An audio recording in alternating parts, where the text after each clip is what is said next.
आज के इस महत्वपूर्ण कार्यक्रम के मंच पर उपस्थित महाराष्ट्र शासन के सम्माननीय मुख्यमंत्री श्रीमान देवेंद्र फडणवीस जी, महाराष्ट्र शासन के उप मुख्यमंत्री श्रीमान एकनाथ शिंदे जी, उप मुख्यमंत्री महाराष्ट्र श्रीमान अजित पवार जी, मेरे साथी मंत्री,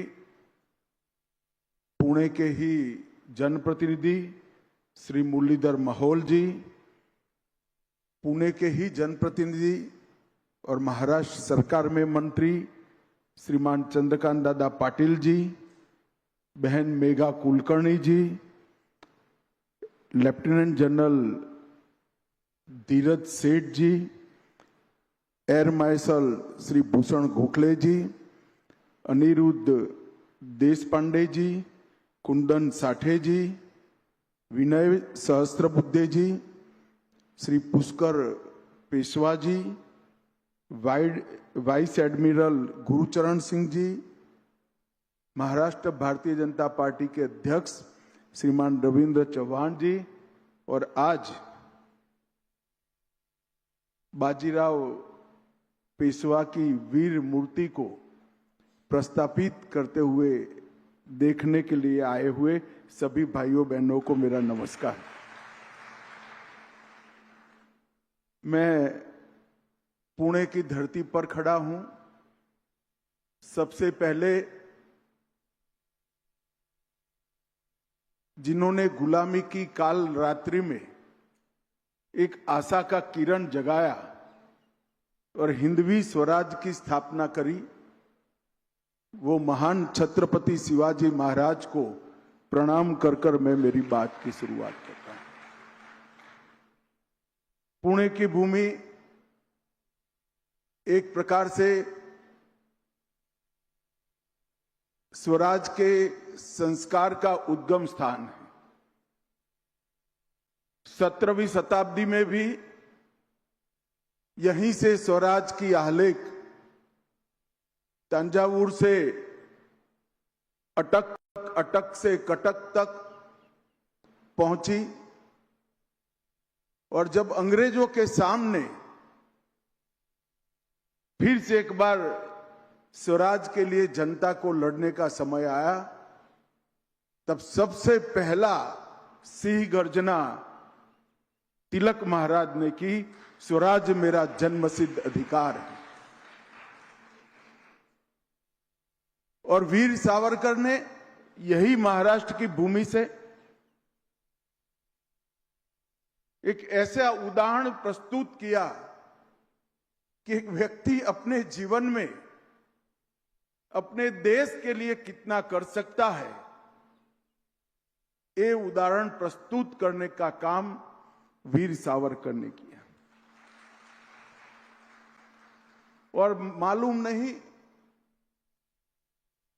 एनडीए का मूल स्थापना हुआ होगा तब क्या सोचकर यहां बनाया होगा। कहते हैं कि यहां टेम्परेचर और वातावरण बहुत अच्छा था इसलिए बनाया होगा, मगर अंग्रेजों को मालूम नहीं था कि कैसी जगह पे वो नींव डालने जा रहे हैं जो आने वाले एक सदी तक भारत की सुरक्षा का संस्थान बनेगा। वो आज हमारा एनडीए।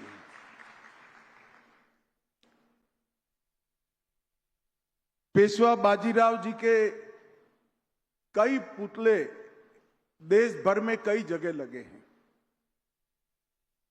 मेरे गांव में भी लगा है। परंतु मैं मानता हूं कि पेशवा बाजीराव का एक स्मारक बनाने की सबसे उचित जगह अगर कोई है तो एनडीए पुणे की एकेडमी, क्योंकि जहां से आने वाले समय के देश की तीनों सेनाओं के सूत्रधार जहां प्रशिक्षित होकर निकलते हैं, वहां बाजीराव पेशवा की मूर्ति लगना और श्रीमंत बाजीराव के मूर्ति से प्रेरणा लेकर उनके जीवन कवन को अभ्यास कर कर अगर हमारे भविष्य के सेनानी जाते हैं तो मुझे विश्वास है कि कई सालों तक भारत की सीमाओं को कोई छूने का साहस नहीं कर सकता। मैं यहां आने वाला था, कार्यक्रम घोषित हो चुका था। कल कुछ पत्रकार मित्रों के साथ वैसे ही बैठना हुआ तो उन्होंने कहा कि अमित भाई, आप पुणे स्पेशल एक कार्यक्रम के लिए जा रहे हैं और श्रीमंत बाजीराव के पुतले के अनावरण के लिए जा रहे हैं, मगर मुझे एक बात बताइए कि आज की युद्ध की पद्धति, जहां एनडीए में हमारे सेनानी तैयार हो रहे हैं, और बाजीराव पेशवा के समय की युद्ध की पद्धति, ये दोनों के बीच में क्या रिलेशन बचा होगा? मैंने बहुत सरलता से उनको जवाब दिया, युद्ध की कला के कुछ नियम जो होते हैं वो कालबाह्य नहीं होते हैं, वो एटर्नल होते हैं। युद्ध में व्यूह रचना का महत्व, युद्ध में त्वरा का महत्व, युद्ध में समर्पण का भाव, युद्ध में देशभक्ति का भाव, और सबसे बड़ी बात, युद्ध में बलिदान का भाव, वो ही सेनाओं को विजय दिलाता है। हथियार बदलते रहते हैं, और अगर ये सभी गुणों का सबसे उत्कृष्ट उदाहरण 500 साल के भारतीय इतिहास में कहीं पर ढूंढना है तो मैं इतिहास के विद्यार्थी के नाते बेझिझक कह सकता हूं, वो केवल बाजीराव पेशवा में, श्रीमंत बाजीराव पेशवा में ही मिल सकता है। 19 साल के उम्र में साहू जी महाराज ने किस तरह से उनको सिलेक्ट किया होगा मुझे मालूम नहीं, क्या काफी सारी चुनौतियां थी उसमें। साहू जी महाराज की माताजी खुद अभी अभी बाहर आई थी, और जब उन्होंने श्रीमंत बाजीराव को पेशवा बनाने का निर्णय किया, उसके बाद 20 साल में 41 युद्ध लड़े और एक भी नहीं हारा। ये रिकॉर्ड कोई सेनापति का नहीं हो सकता। एक साल के 2 युद्ध, और हमें मालूम है कि उस जमाने में बारिश के 4 माह युद्ध नहीं होते थे, तो बचे हुए 8 माह के अंदर 2 युद्ध करना और हर बार विजयी होना, मृत्यु पर्यंत पराजय को जिसने अपने नजीक भटकने नहीं दिया, ऐसा वीर सेनानी, उसका मूर्ति लगाने का सबसे उचित स्थान हमारी एनडीए की ये एकेडमी। शिवाजी महाराज ने जब स्वराज की कल्पना की होगी, उस वक्त के भारत की भूगोल और भारत के उस वक्त के साम्राज्यों का इतिहास जो देखता होगा, वो समझ पाता होगा कि एक 12 साल के बच्चे ने कैसे स्वराज शब्द सोचा भी होगा। आदिल शाही, कुतुब शाही, बरीद शाही, निजाम शाही और इमाद शाही, पूरा दक्षिण भारत इनकी नागचूड़ से पीड़ित था, और उत्तर पूरा मुगलों के अधीन था। उस वक्त 12 साल का एक बालक देश को स्वतंत्र कराने की कल्पना करे और अपने एक छोटे से जीवन काल के अंदर ही हिंदवी स्वराज का स्थापना करने का काम करे, ये अकल्पनीय पराक्रम था। मगर शिवाजी महाराज ने सिर्फ हिंदवी स्वराज की स्थापना नहीं की, महाराष्ट्र भर के किशोरों के मन में, बालकों के मन में, युवाओं के मन में स्वराज के संस्कार भरने का काम किया। और जब शिवाजी महाराज नहीं रहे तब धर्मवीर संभाजी महाराज, वीर ताराबाई, धनोजी, संतोजी, कई सारे लोगों ने शिवाजी महाराज की परंपरा को आगे बढ़ाया और स्वराज की ज्योत को बुझने नहीं दिया। मगर जब साहू जी महाराज मुगलों की कैद से मुक्त होकर आए और जब मराठी साम्राज्य के दो टुकड़े हो गए, सब लोग मानते थे अब शायद कठिन होगा।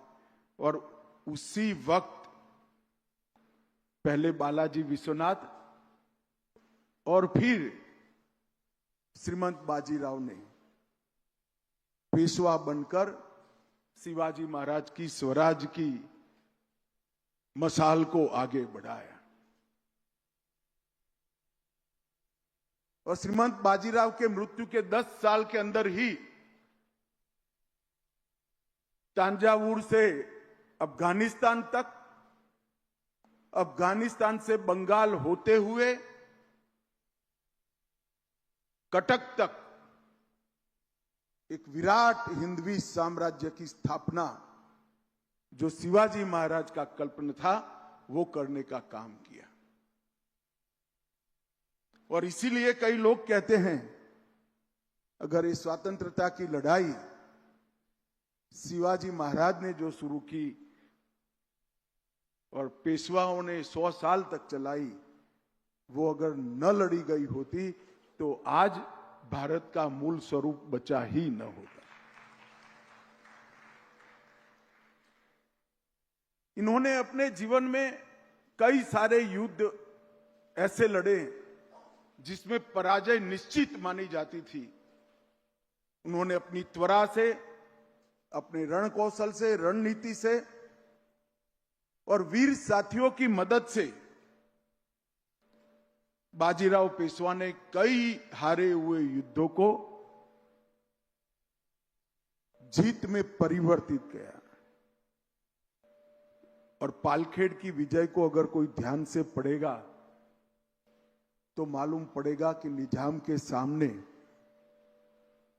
यह विजय अकल्पनीय विजय थी।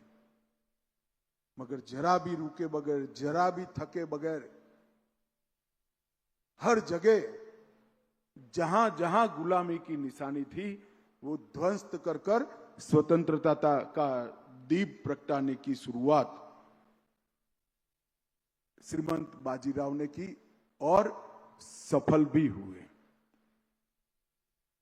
कई सारे युद्ध कौशल के अभ्यासु देश और विदेश के सेनानियों ने उनके युद्ध कौशल के लिए ढेर सारी बातें करी हैं। मगर सिर्फ युद्ध कौशल की बात नहीं है। जैसा मैंने कहा, बुंदेलखंड तक, गुजरात तक, तंजावुर तक, मध्य प्रदेश तक, ये सारी स्थान से स्वराज की लौ जलाने के बाद वहां पर इंदौर में होलकर, ग्वालियर में सिंधिया, धार में पवार, बड़ौदा में गायकवाड़, गोविंद पंत को बुंदेलखंड में, हर जगह चिमना जी का सहयोग लेकर प्रशासन को भी प्रस्थापित करने का काम किया। और एक लंबे समय तक आजादी की लौ जलती रहे, इस प्रकार का काम उन्होंने किया। और मैं तो कलाकारों का बहुत धन्यवाद करना चाहूंगा कि उन्होंने बाजीराव पेशवा की इस प्रतिमा को अश्वारूढ़ बनाया है। जदुनाथ सरकार ने बाजीराव पेशवा के लिए काफी कुछ लिखा है, मगर एक वाक्य मैं कभी नहीं भूल सकता। उन्होंने कहा, कभी भी किसी व्यक्ति का जन्म घोड़े के साथ नहीं होता, बाजीराव एकमात्र व्यक्ति ऐसा है जिसका जन्म ही घोड़े के साथ हुआ है। पूरा 20 साल का कालखंड उनको घोड़े से नीचे उतरते हुए किसी ने नहीं देखा है। शनिवारवाड़ा का निर्माण, जल प्रबंधन, कई सारी कुरीतियों के खिलाफ लड़ाई और बहुत अच्छे एडमिनिस्ट्रेटर के भी बचे हुए कालखंड में, पूरा जीवन तो युद्ध में गया, जो 4 माह बचता था उसमें भी उन्होंने कई सारे सुधार के काम भी किए। और मित्रों, मैंने ढेर सारे ईस्वीसन 1500 के बाद हुए युद्धों को बहुत डिटेल पढ़ा है। मैंने कहीं पर भी ऐसी सेना का वर्णन नहीं सुना जिसमें एक सिपाही और 3 घोड़े की व्यवस्था थी। हर जगह पर घुड़सवार होते थे, एक घोड़ा और एक सिपाही। श्रीमंत बाजीराव की सेना में एक सिपाही पर 3 घोड़े होते थे। घोड़ा थकता था, आराम करता था, सिपाही आगे बढ़ता रहता था और आश्चर्यजनक रीत से बिजली की तरह दुश्मनों पे वो टूट पड़ते थे। उनकी त्वरा से अच्छे अच्छे पराजित हुए। मैं सोच ही नहीं सकता कितनी विकट परिस्थितियों में इतने फैले हुए मकड़ जाल को भेद कर एक के बाद एक 41 युद्धों में कोई कैसे सफलता प्राप्त करता है। कुछ लोग उनको ईश्वर दत्त सेनापति कहते हैं, कुछ लोग उनको अजिंक्य योद्धा कहते हैं और कुछ लोग उनको शिव शिष्योत्तम बाजीराव पेशवा भी कहते हैं। कई सारे राजाओं ने प्रचंड युद्ध किए, विजय भी प्राप्त किए, मगर बाजीराव पेशवा के सभी युद्धों में एक बात विशेष थी, वो अपने लिए नहीं लड़ रहे थे, वो देश के और स्वराज के लिए लड़ रहे थे, क्योंकि वो तो पंत प्रधान थे। उन्होंने कभी भी छत्रपति के साथ, अंग्रेजों ने इतिहास को विकृत करने का बहुत प्रयास किया, मगर आज जीवन इतना पराक्रम, इतनी बड़ी शक्ति होने के बावजूद वो पेशवा ही रहे। हर युद्ध मातृभूमि के लिए, हर युद्ध धर्म के लिए, हर युद्ध स्वराज के लिए लड़ा और अपने 40 साल के जीवन में एक ऐसा अमर इतिहास लिखने का काम किया जो आने वाले कई सदियों तक कोई और लिख न पाए, ऐसा अमर इतिहास लिखने का काम किया। श्रीमंत बाजीराव की वीरता और महानता को वर्णन करने के लिए मेरे पास शब्द नहीं है, मगर मेरे जीवन में कभी भी कोई निराशा दस्तक देने लगती है तो मुझे हमेशा बाल शिवाजी और श्रीमंत बाजीराव की विचार आता है और निराशा कोसों दूर चली जाती है कि अगर इतनी विपरीत स्थिति में वो लोग ये कर पाए तो हमारा तो दायित्व है। अब सब जगह अनुकूलता ही अनुकूलता है। शिवाजी महाराज की कल्पना का भारत बनाने की जिम्मेदारी 140 करोड़ भारतीयों की है। स्वराज के लिए जब संघर्ष करने का समय था तब संघर्ष किया, स्वराज को टिकाने के लिए भी संघर्ष करने की जरूरत पड़ेगी। हमारी सेना और हमारा नेतृत्व जरूर करेगा। ऑपरेशन सिंदूर इसका उदाहरण है। परंतु स्वराज के साथ साथ महान भारत की रचना भी शिव छत्रपति की ही कल्पना है। एक ऐसे भारत की रचना जो आजादी की शताब्दी जब मनाए तब 2047 में हर क्षेत्र के अंदर, समग्र विश्व में हर क्षेत्र में हम सर्वप्रथम हो, ऐसे भारत की रचना करना ये हम सबका जीवन लक्ष्य होना चाहिए। और जीवन लक्ष्य को सिद्ध करने के लिए पुरुषार्थ, समर्पण और बलिदान, ये तीनों की प्रेरणा लेने के लिए कोई उत्तम व्यक्तित्व हमारे इतिहास में है तो श्रीमंत बाजीराव पेशवा है। आज मैं हृदयपूर्वक वो सभी लोगों का धन्यवाद करना चाहूंगा जिनको ये विचार आया कि पुणे की ये एकेडमी में श्रीमंत बाजीराव की अश्वारूढ़ प्रतिमा का स्थापना किया जाए। मैं एनडीए को भी हृदय से बहुत बहुत धन्यवाद करना चाहता हूं कि इन्होंने इस बात को स्वीकार किया और आने वाले समय के हमारे सेनापतियों और योद्धाओं को बाजीराव पेशवा के जीवन कवन से प्रेरणा लेकर आगे बढ़ने का मौका दे दिया गया। मैं विनय जी को भी कहना चाहता हूं कि विनय जी, आपने माइक में कहा कि भारत के सभी भाषाओं में ये इतिहास को भावानुवाद कर कर भारत की हर भाषा के बच्चों के लिए उपलब्ध कराना चाहिए। अब आप सुझाव दे रहे हैं, मुझे लगता है सब लोग सुझाव ही देंगे तो होगा क्या। मैं आपकी मदद जरूर करूंगा, आप ही शुरुआत करिए तो ये काम बहुत जल्दी पूरा हो जाएगा। मोदी जी ने विकास भी और विरासत भी, ये सूत्र जो दिया है वो इसीलिए दिया है कि हमारे हजारों साल पुरानी संस्कृति में कई ऐसे व्यक्तित्व हुए हैं जो हजारों साल तक हमें प्रेरणा दे सकते हैं। वो इतिहास को हमारे युवाओं के लिए, हमारे योद्धाओं के लिए उपलब्ध कराना ये बहुत जरूरी है। फिर से एक बार इस मूर्ति की स्थापना के लिए जिन जिन का योगदान रहा है, आर्थिक योगदान रहा है, कलाकारों का योगदान रहा है, एनडीए का योगदान रहा है, वो सभी को मैं बहुत मनपूर्वक आभार मानकर मेरी बात को पूरी करता हूं। धन्यवाद। माननीय अमित भाई, हार्दिक हार्दिक धन्यवाद। यानंतर प्रतिष्ठानचे सचिव माननीय कुंदन कुमार साठे आभार प्रदर्शन करत आहेत।